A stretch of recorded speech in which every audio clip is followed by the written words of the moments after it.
समस्या हुई थी? समस्या ये हुई थी सर, सन 2000 में तो हमारी शादी हुई। सही, हमारे तब से जुल्म हम पे कर रहे हैं, मर्जी हो तब घर से निकाल देते, दारू बहुत पीता है। सही है, जो मेरा खेतवाद था मेरे, मैं किसी से बेच के मकान दुकान बना लिया, और हम पैसे की खर्च किया था, तो हमें मारने की धमकी देना। सही है, दीपावली पे हमें मार के निकाल दो, हम अपनी माँ के पिपरा चले गए। सही है, उसके बाद में कुछ गाँव वाले हमें अपनी शरत पे ले आए।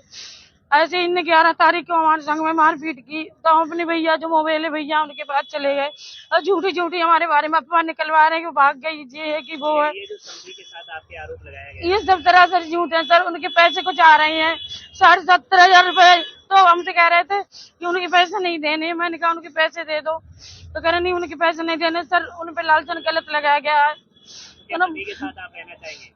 हम सर हम मेहनत मजदूरी कर लेंगे, पति के साथ नहीं रहना चाहिए। जिस पति ने मेरी झूठी झूठी सिगरेट करी है सर, हमारे जितना था मायके से सब हमने बेच बाच के दे दिया। यहाँ तक कि हमारी माँ ने चौका बर्तन तक करके खिलाया इनको।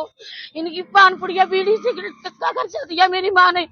आज मुझे सर यहाँ मेरे बदनाम कर रखा, मुझे झूठी झूठी मेरी करी है। बेटा है, पड़ोसी है, वो भी कह रहे थे। वो बेटा पड़ोसी कुछ नहीं सर, वो बेटा मेरा पैसा का लालची है, उसे कुछ भी करवा दो पैसे दे के। और जो पड़ोसी सर वो गंदी नियत हमारी लड़की पर कराई है, इस वजह से मेरा झगड़ा हुआ।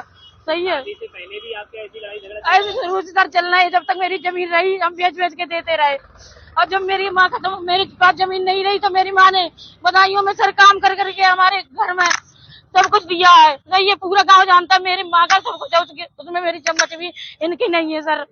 सर इनने मेरा तमाशा बना दिया। मेरे भैया भाभी हैं, उनके साथ हम रह रहे थे।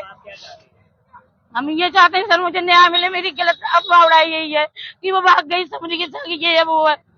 सर मेरा पति बहुत ज्यादा गलत है, शुरू से हम पे मारपीट कर रहे हैं।